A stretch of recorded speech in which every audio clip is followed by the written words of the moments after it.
नमस्कार, मैं हूं आपके साथ में मानसा मलिक। पूर्वोत्तर के दो राज्य असम और मेघालय में आज वो हुआ जिसने सबको हैरत में डाल दिया। गोलियों की तड़तड़ाहट से हड़कंप मच गया और पूरा इलाका दहल गया। असल में मेघालय के लोग असम पुलिस से वेस्ट कार्बी आंगलोंग जिले में भिड़ गए। असम पुलिस को करीब 300 लोगों ने घेर लिया और हमला कर दिया। बाद में जान बचाने के लिए असम पुलिस को फायरिंग करनी पड़ी, जिसमें 4 लोगों की मौत हो गई। हर तरफ खून की नदियां बहने लगी।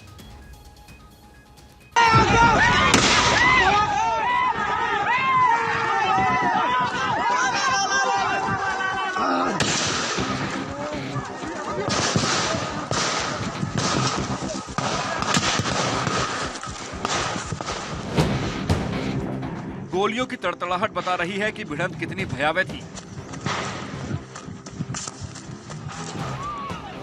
ये भीड़, हमला और गोलियों की आवाज असम मेघालय सीमा पर एक नया तूफान खड़ा कर रही है। एक ऐसा तूफान जो राज्य सरकारों से संभल नहीं रहा है।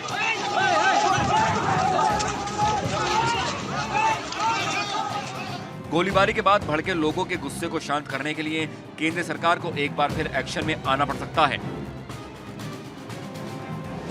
पहले जरा इस वीडियो को देखिए, फिर और इस विवाद की पूरी कहानी बताते हैं। आपको ये भी बताएंगे कि असम और मेघालय के बीच सीमा विवाद कितना पुराना है। लेकिन पहले मेघालय में असम सीमा पर भड़की इस भीड़ को देखिए।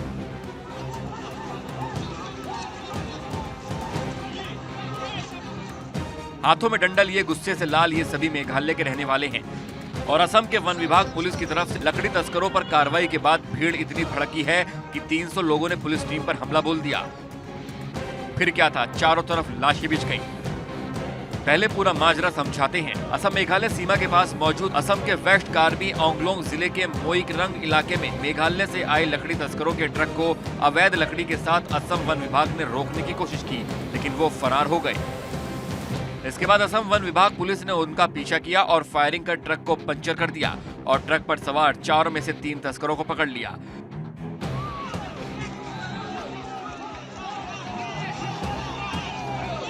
इसकी खबर जैसे ही मेघालय के सीमावर्ती गांवों में फैली, लोग भड़क गए और अवैध लकड़ी से लदे ट्रक को थाने लाने के लिए पहुंची पुलिस टीम को घेर लिया।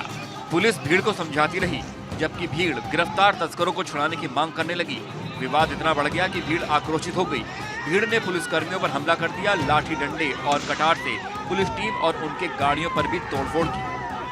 वन विभाग के कर्मचारी को भीड़ ने पुलिस अधिकारियों से छीनकर पिटाई कर दी और इसके बाद जो हुआ उसकी कहानी सड़क पर बिछी लाशें बता रही हैं।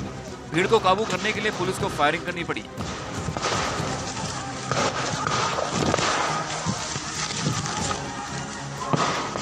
पूरा इलाका कई राउंड फायरिंग से गूंज उठा।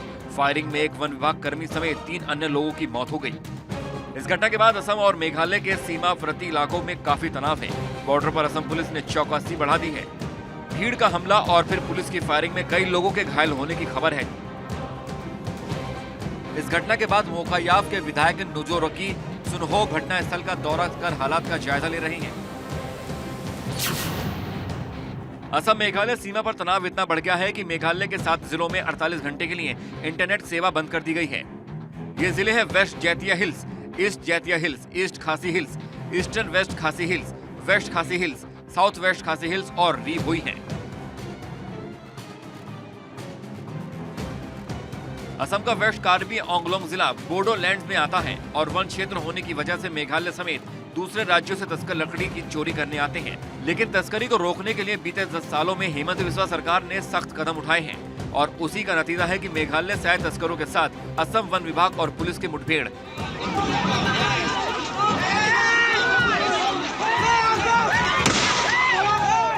खैर, असम और मेघालय के बीच सीमा विवाद पुराना है और सीमा विवाद को लेकर स्थानीय लोगों के साथ दोनों राज्यों की पुलिस आपस में भिड़ती रहती है। असम के वेस्ट कार्बी आंगलोंग से सूरज देव के साथ ब्यूरो रिपोर्ट, भारत 24।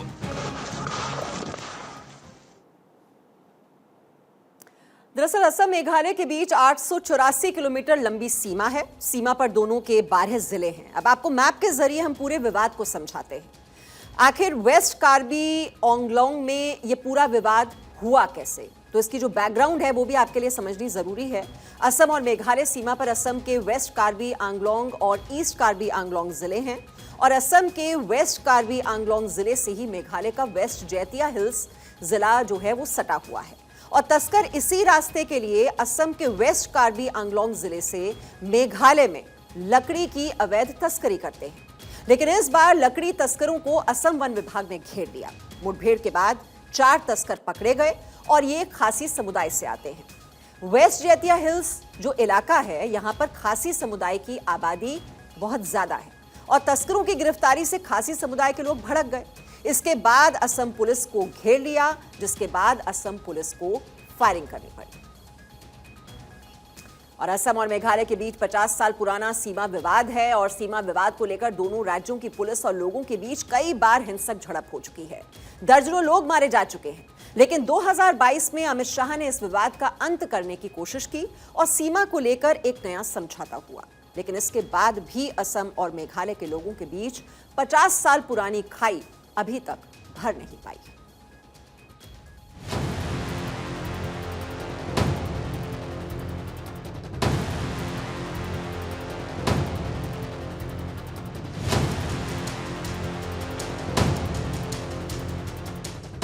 असम और मेघालय के बीच बॉर्डर विवाद पुराना है और असम सरकार की सख्ती की वजह से अब ये विवाद दोनों राज्यों के लोगों के दिलों में बैठ गया है। असम और मेघालय के बीच सीमा विवाद बीते 50 सालों से चल रहा है। विवाद को हवा तब मिली जब 26 जुलाई 2021 को सबसे भीषण हिंसा हुई, जिसमें असम पुलिस के 6 जवानों की मौत हो गई थी और दोनों राज्यों के लगभग 100 से ज्यादा पुलिसकर्मी घायल हो गए थे। इसकी गूंज दिल्ली तक पहुंची क्योंकि असम और मेघालय दोनों राज्यों में बीच की सरकार थी और केंद्र में मोदी की सरकार। इसके बाद केंद्र की मोदी सरकार ने असम और मेघालय के बीच चले आ रहे 50 साल पुराने सीमा विवाद को सुलझाने की पहल की और केंद्रीय गृह मंत्री अमित शाह की पहल रंग लाई और 4 अप्रैल 2022 को दोनों राज्यों के बीच सीमा विवाद सुलझ गया। 4 सितंबर 2021 को असम के कार्बी क्षेत्र में लंबे समय से चल रहे विवाद का हल किया गया।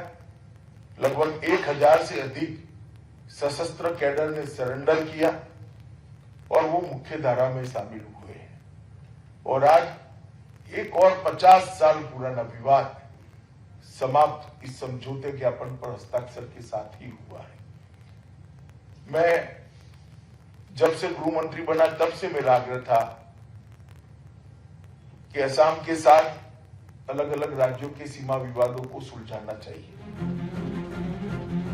सरकारें आई और गईं, लेकिन असम और मेघालय के बीच चल रहे सीमा विवाद को किसी ने सुलझाने की कोशिश नहीं की। सीमा पर हिंसा में दोनों राज्यों के लोग मारे जाते रहे और सरकारें मुखदर्शक बनकर देखती रहीं। असम और मेघालय के बीच सीमा विवाद की शुरुआत 1972 में तब हुई थी जब मेघालय को असम से अलग कर दिया गया था। असम और मेघालय के बीच 884 किलोमीटर लंबी सीमा है और दोनों राज्यों में 12 से ज्यादा जगहों पर सीमा को लेकर विवाद चल रहा है। हालांकि केंद्र सरकार की पहल से 12 में से 6 इलाकों में सीमा विवाद के हल पर सहमति बन गई, जिसमें से विवादित 36.79 वर्ग किलोमीटर जमीन में से 18.51 वर्ग किलोमीटर का हिस्सा असम को मिला और बाकी का 18.28 वर्ग किलोमीटर मेघालय को मिला। समझौते के तहत हाहिम में मेघालय को 12 गांवों में से 11 गांव मिले। रिभोई जिले में बोकलापारा मेघालय को मिला। जुमरी गांव असम के पास चला गया। पाथरकुची मेघालय में ही बना रहा। मैखुली में मावमारी बील असम में चला गया। कब्रिस्तान क्षेत्र मेघालय के पास पहुंच गया। पिलंकाटा, बारा पाथर और मेकौली के कुछ हिस्से मेघालय को दे दिए गए। खानापारा और ड्रीमलैंड रिजॉर्ट इलाके में बसे असमिया क्षेत्र असम को मिला। ब्रह्मपुत्र रियल्टर्स क्षेत्र मेघालय के पास ही रहा। पूर्वी जैतिया हिल्स के मालिडोर, रातचेरा और अम्पायरडेट मेघालय के पास ही रहा। इस समझौते के साथ असम और मेघालय के बीच 70% सीमा विवाद खत्म हो गया है। गृह मंत्री अमित शाह के पद संभालने के बाद पूर्वोत्तर राज्यों के कई विवादों के स्थायी समाधान निकालने की दिशा में काफी तेजी से काम हुआ है। इससे पहले अगस्त 2019 में त्रिपुरा में national liberation front of Tripura के साथ समझौते पर हस्ताक्षर किए गए थे। इसके बाद 23 जनवरी 2020 को ब्रू रियांग शरणार्थियों के 23 वर्ष पुराने विवाद को समाप्त करने के लिए समझौता किया गया। इसके 4 दिन बाद 27 जनवरी 2020 को बोडोलैंड के 50 वर्षीय पुराने विवाद को अमित शाह ने समझौता कर खत्म कर दिया। बेंगलुरु से भारत 24 के लिए प्रमोद राघवन की रिपोर्ट। और श्रद्धा मर्डर केस से जुड़ी हुई इस वक्त अहम जानकारी मिल रही है। आफताब का पॉलीग्राफ टेस्ट इस वक्त जारी है। ये आपको जानकारी दे दें, एफएसएल रोहिणी में आफताब का पॉलीग्राफ टेस्ट इस वक्त किया जा रहा है। झूठ पकड़ने के लिए आफताब का ये पॉलीग्राफ टेस्ट कराया जा रहा है। और ये जो टेस्ट कराया जाता है इसके कई स्टेप्स होते हैं, कई हिस्से होते हैं। और सबसे पहले जिस सब्जेक्ट का ये पॉलीग्राफ टेस्ट होता है उसकी काउंसलिंग की जाती है, उसके बारे में डिटेल जानकारी लेने की कोशिश की जाती है। तो आफताब से अब सच उगलवाने की कोशिश की जा रही है और उसी के लिए ये पॉलीग्राफ टेस्ट इस वक्त किया जा रहा है। झूठ पकड़ने के लिए होता है पॉलीग्राफ टेस्ट और जैसे मैंने आपको बताया इसके कई स्टेप्स होते हैं, कई हिस्से होते हैं और इस वक्त ये कार्रवाई जारी है। एफएसएल रोहिणी में ये आफताब का पॉलीग्राफ टेस्ट इस वक्त किया जा रहा है और कोशिश यही है कि उससे ज़्यादा जानकारी ली जा सके। इस हत्याकांड को कैसे उसने अंजाम दिया, हालांकि अपने कबूलनामे में वो ये बात एक्सेप्ट कर चुका है, स्वीकार कर चुका है कि उसने 35 टुकड़े किए थे शव के, लेकिन अब उन शव के टुकड़ों को ढूंढने की कोशिशें की जा रही हैं और यही जानकारी निकालने की कोशिश की जा रही है कि हथियार जो हैं उसने कहां पर फेंके। अलग अलग टीम्स लगी हुई हैं, तालाब से पानी निकालने की कोशिश की जा रही है, उसकी निशानदेही पर उन तमाम जगहों पर पहुंचा जा रहा है और सबूत जुटाने की कोशिश की जा रही है। और उसी कड़ी में एक अहम हिस्सा होता है पॉलीग्राफ टेस्ट, क्योंकि अगर झूठ बोल रहा है तो सच उगलवाया जाए। इस टेस्ट के माध्यम से यही कोशिश की जा रही है। हमारे सहयोगी केशव झा इस खबर पर और डिटेल्स के साथ इस वक्त हमारे साथ जुड़ चुके हैं। केशव झा, अभी पॉलीग्राफ टेस्ट के बारे में अभी क्या डिटेल्स मिल रहे हैं? कितने हिस्से होते हैं, क्या स्टेप्स होते हैं पॉलीग्राफ टेस्ट के लिए, और अभी कितना वक्त हो चुका है, कितना वक्त और लगेगा ये टेस्ट पूरा करने में? जी देखिए, आरोपी आफताब का पॉलीग्राफ टेस्ट शुरू हो चुका है। तकरीबन 30 मिनट से पॉलीग्राफ टेस्ट हो रहा है और पुलिस की जो टीम है वो लेकर एफएसएल के जो लैब है वहां पहुंची हुई है। और जो नार्को टेस्ट होता है उससे पहले पॉलीग्राफ टेस्ट कराना मैंडेटरी हो जाता है और आज ही कोर्ट से पॉलीग्राफ टेस्ट के लिए परमिशन मिला पुलिस को, दिल्ली पुलिस को। उसके बाद दिल्ली पुलिस देर शाम पहुंची आरोपी आफताब को लेकर एफएसएल की टीम के पास, जहां पर इस वक्त जो पॉलीग्राफ टेस्ट है वो आरोपी का किया जा रहा है। इससे ये पता चलता है दिल्ली पुलिस को कि उसका जो फिजिकल कंडीशन है वो किस तरह से है, वो भी एक पता चल जाता है। हार्ट रेट क्या है, उसका बीपी लेवल क्या है, जो एक होता है मेंटल और हेल्थ कंडीशन, उससे पता चल जाता है। साथ ही आरोपी क्या झूठ बोल रहा है या क्या कोई ऐसा पॉइंट छुपा रहा है जो नार्को टेस्ट से पहले अगर पुलिस को पता चल जाए तो एक क्लू मिल जाता है, जिससे दिल्ली पुलिस को सहूलियत होगी इस जो शारदा मर्डर केस में जो आरोपी है उसको पहचानने में, उसको जो टेस्ट के जरिए, पॉलीग्राफ टेस्ट के जरिए कि किस तरह से इस जांच को आगे बढ़ाया जाएगा। तो फिलहाल जो आरोपी है आफताब, उसका पॉलीग्राफ टेस्ट किया जा रहा है। एफएसएल टीम रोहिणी में दिल्ली पुलिस की मौजूदगी में अभी पॉलीग्राफ टेस्ट कंटिन्यू चल रही है। जी, तो आज ही ये पॉलीग्राफ टेस्ट हो जाएगा, खत्म हो जाएगा, और उसके बाद फिर नार्को टेस्ट कब किया जाएगा? जी देखिए, आज पॉलीग्राफ टेस्ट खत्म हो जाएगा और संभवतः कल नार्को टेस्ट दिल्ली पुलिस करा सकती है आफताब का, क्योंकि 4 दिन का रिमांड मिला है दिल्ली पुलिस को साकेत कोर्ट की तरफ से आज ही। तो 4 दिन के अंदर ही दिल्ली पुलिस को अपना सभी टेस्ट कंप्लीट करना है। तो आज इसी क्रम में दिल्ली पुलिस पॉलीग्राफ टेस्ट करवाने के लिए आफताब को लेकर पहुंची हुई है एफएसएल के जो ऑफिस है वहां पर, और कल संभवतः नार्को टेस्ट दिल्ली पुलिस करवा सकती है। जी, आप रहिए हमारे साथ केशव, और थोड़ा हम दर्शकों को जानकारी दे देते हैं। पॉलीग्राफ टेस्ट जैसा आप बता भी रहे हैं, अब होता क्या है ये समझना दर्शकों के लिए बहुत ज़रूरी हो जाता है। ये दरअसल नार्को टेस्ट से अलग होता है। सच बुलवाने के लिए ये टेस्ट किया जाता है। झूठ बोलने पर शरीर के पैरामीटर्स अलग होने लगते हैं। मशीन का इस्तेमाल झूठ पकड़ने के लिए होता है। टेस्ट के दौरान व्यक्ति से सवाल पूछे जाते हैं और जो जवाब मिलते हैं उनको अंकों के जरिए एक मूल्य दिया जाता है। अंक बताते हैं कि कोई इंसान सच बोल रहा है या फिर झूठ।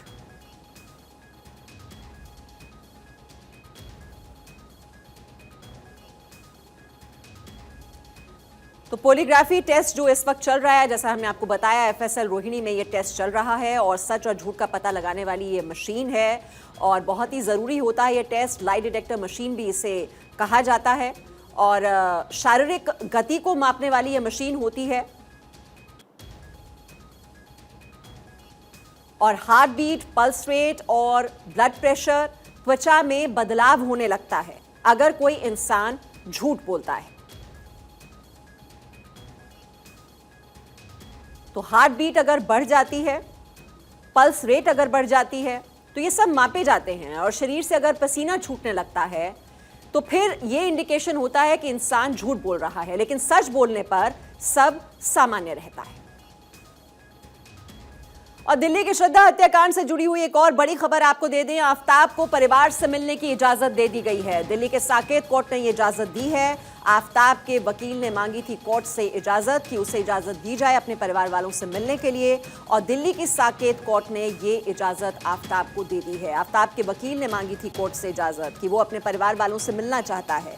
तो दिल्ली के श्रद्धा हत्याकांड से जुड़ी हुई ये बड़ी खबर, आफताब ने मांगी थी इजाजत अपने परिवार वालों से मिलने के लिए और आफताब को ये इजाजत दे दी गई है दिल्ली की साकेत कोर्ट की तरफ से। आफताब के वकील ने मांगी थी ये इजाजत कि आफताब अपने परिवार वालों से मिलना चाहता है और ये इजाजत कोर्ट की तरफ से दे दी गई है। तो कोर्ट से पहले परमिशन मांगी गई कि पॉलीग्राफ टेस्ट होना चाहिए, नार्को टेस्ट होना चाहिए, इसके लिए भी कोर्ट ने इजाजत दे दी। आज ही पॉलीग्राफ टेस्ट के लिए अनुमति मिली और जैसा कि हमने आपको जानकारी दी, FSL रोहिणी वहां पर ये पॉलीग्राफ टेस्ट इस वक्त चल रहा है। और दूसरी बड़ी जानकारी ये है, आफताब के वकील ने कोर्ट से इजाजत मांगी थी, आफताब अपने परिवार वालों से मिलना चाहता है और वो इजाजत कोर्ट की तरफ से दे दी गई है। तो केशव हमारे साथ हैं। केशव, तो कोर्ट की तरफ से यह भी इजाजत दे दी गई, आफताब अपने परिवार वालों से मिलना चाहता है, तो कब परिवार वाले उससे मिल सकते हैं? क्या कोई तारीख निर्धारित की गई है? परमिशन दिया है जो आफताब के जो वकील है उसके थ्रू कि आफताब अपने फैमिली से मिल सकता है। उनके फैमिली वाले चाह रहे थे कि आफताब से मिलना चाह रहे थे, तो जिस तरह से 4 दिनों का पुलिस रिमांड भी बढ़ा है आफताब का, तो हो सकता है किसी क्रम में पुलिस रिमांड के अंदर ही दिल्ली पुलिस के कैद में ही आफताब की जो फैमिली है वो आफताब से मुलाकात कर सकते हैं, क्योंकि अब साकेत कोर्ट ने परमिशन दे दिया है। तो आफताब के वकील के जरिए उनके फैमिली आफताब से मुलाकात करने कभी भी दिल्ली पुलिस के परमिशन के बाद जा सकते हैं। लेकिन जिस तरह से अभी पॉलीग्राफ टेस्ट चल रहा है आफताब का और कल संभवतः जिस तरह से नार्को टेस्ट भी हो सकता है, तो कल तो मुझे नहीं लग रहा है कि संभवतः मुलाकात हो सकती है, लेकिन अगर दिल्ली पुलिस परमिट करती है तो हो सकता है कि कल ही आफताब के फैमिली आफताब से मुलाकात कर सकते हैं। बहुत बहुत शुक्रिया इस अपडेट के लिए। तो नार्को टेस्ट और पॉलीग्राफ टेस्ट की इजाजत पहले कोर्ट की तरफ से दी गई और FSL रोहिणी में इस वक्त ये पॉलीग्राफ टेस्ट चल रहा है और जैसे कि हमने बताया अलग अलग स्टेप्स होते हैं और उन्हीं स्टेप्स को इस टेस्ट के लिए फॉलो किया जा रहा है। और साथ ही साथ आफताब ने ये इजाजत मांगी थी कि वो अपने परिवार वालों से मिलना चाहता है, अब ये इजाजत कोर्ट की तरफ से उसे दे दी गई है। छोटे से ब्रेक करें, यहाँ पर रुक रहे हैं, लौटते हैं।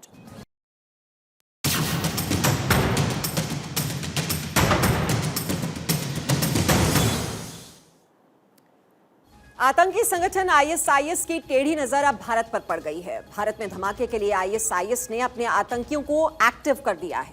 आतंकी संगठन ISIS भारत में हिंदू आतंकवाद को हवा देने में जुट गया है और इसका खुलासा बेंगलुरु धमाके में पकड़े गए आतंकी शारिक से हुआ है, क्योंकि शारिक के पास से न सिर्फ एक हिंदू शख्स का फर्जी आधार कार्ड मिला है, बल्कि धमाके के वक्त शारिक भगवा शर्ट पहनकर रखा हुआ था ताकि उसकी पहचान उजागर न हो सके और पुलिस की जांच हिंदू आतंकवाद के इर्द गिर्द ही घूमती रहे।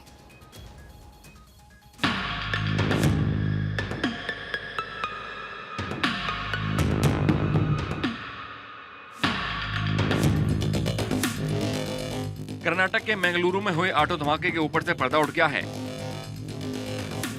जांच एजेंसी आतंकी शारिक की साजिश को डीकोड कर चुकी है।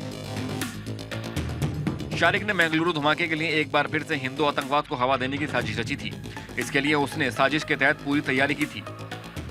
आतंकी शारिक ने अपने हुलिया से लेकर पहचान तक बदल दी थी ताकि धमाके में अगर उसकी मौत हो जाती है तो उसके शव को देखकर पुलिस इसे हिंदू आतंकवाद समझे। बेंगलुरु धमाके को लेकर भारत 24 के पास जो एक्सक्लूसिव जानकारी हाथ लगी है उसे सुनकर देखकर आपके होश उड़ जाएंगे। शारिक ने हिंदू आतंकवाद की योजना बनाई थी। शारिक ने मूंछ दाढ़ी के साथ साथ हाथ और सीने के बाल को हटा दिया था। हिंदू की तरह दिखने के लिए अपनी शक्ल सूरत को बदला था। शारिक अपने पास हिंदू शख्स के नाम का फर्जी आधार कार्ड रख रहा था। शारिक ने 2 शर्ट पहनी थी, जिसमें से अंदर वाली शर्ट भगवा रंग की थी। मोहम्मद शरीक जिस दिन ये ब्लास्ट करने जा रहा था, यानी जिस दिन उसने ऑटो लिया था, उस दिन वो बहुत बेचैन था और बेंगलुरु पहुंचने से पहले उसने मैसूरू से जब निकला तो 3 बसें बदली। मैसूर से मडिकेरी के लिए बैठा, मडिकेरी से फिर पुत्तूर के लिए बैठा और पुत्तूर के बाद पंपवेल के लिए बस ली और वहां से फिर जाकर रेलवे स्टेशन से उसने ऑटो किराए पे लिया। हिंदू आतंकवाद वो क्यों करना चाहता था, उसका सबसे बड़ा सबूत यह है कि उसने जो 2 शर्ट पहन रखी थी उसमें से अंदर वाली शर्ट भगवा रंग की थी और हिंदू आधार कार्ड, फेक हिंदू आधार कार्ड जो कि एक रेलवे के एम्प्लॉय का था, जो उसने 2 साल पहले चुराया था, क्योंकि उस व्यक्ति ने, जिस व्यक्ति का ओरिजिनल वो आधार कार्ड है, उसने बताया था कि वो 2 साल पहले गुम गया था। शारिक के तार खतरनाक आतंकी संगठन ISIS से भी जुड़े होने की आशंका है, क्योंकि शारिक डार्क वेब के जरिए विदेशों में बैठे अपने आकाओं से बात करता था और उनके आदेशों का पालन करता था। इस धमाके में अभी तक 6 आरोपियों की गिरफ्तारी हो चुकी है, जिसमें से शारिक, जो मुख्य मास्टरमाइंड है, वो अस्पताल में भर्ती है, क्योंकि ऑटो में धमाके के दौरान वो भी चपेट में आ गया था। कर्नाटक के हेल्थ मिनिस्टर के सुधाकर के मुताबिक शारिक ऑटो में हिंदू होने का दिखावा कर रहा था ताकि किसी को उस पर शक न हो, और खुद को हिंदू बताने के लिए आतंकी शारिक ने एक रेलवे कर्मचारी का आधार कार्ड चुराया था। शायद ऊपर वाले की भी ये मर्जी थी कि किसी भीड़ भाड़ वाले इलाके में ऐसा जो ब्लास्ट है वो ना हो, क्योंकि ब्लास्ट करने का दिन तय हो चुका था और ऑटो में वो प्रेशर कुकर बम लेकर निकल चुका था। लेकिन कुछ ना कुछ गड़बड़ी की वजह से वो ऑटो में ही वो प्रेशर कुकर बम फट गया, जिसकी वजह से पूरा एक बहुत बड़ी सच्चाई कर्नाटक पुलिस के सामने है, NIA के सामने है। इसमें अब इंटरनेशनल लिंक भी सामने है, अंतर्राष्ट्रीय आतंकवादी संगठनों का इसमें इन्वॉल्वमेंट दिख रहा है। अब हैंडलर्स के जरिए, स्लीपर सेल्स के जरिए तमाम इन लोगों को खंगाला जा रहा है, पुलिस ढूंढ रही है और बेहद गहराई से इस जांच को अंजाम दिया जा रहा है। और जिस तरीके से रोजाना खुलासा हो रहे हैं, भारत 24 जिस तरीके से आप लोगों के सामने ये खबर लेके आ रहा है, निश्चित तौर पे आने वाले दिनों में इस जांच के बाद मुझे लगता है कि और बड़े खुलासे हो सकते हैं। ये वही ऑटो है जिसके जरिए मंगलुरु को दहलाने की साजिश रची गई थी। ये वही ऑटो है जिसके अंदर विस्फोटक लेकर संदिग्ध आतंकी पूरे शहर में घूमते रहे। तो ISIS की ये बड़ी साजिश है जिसकी परतें अब धीरे धीरे खुल रही हैं। एक छोटे से ब्रेक के लिए हम यहाँ पर रुक रहे हैं, लौटते हैं।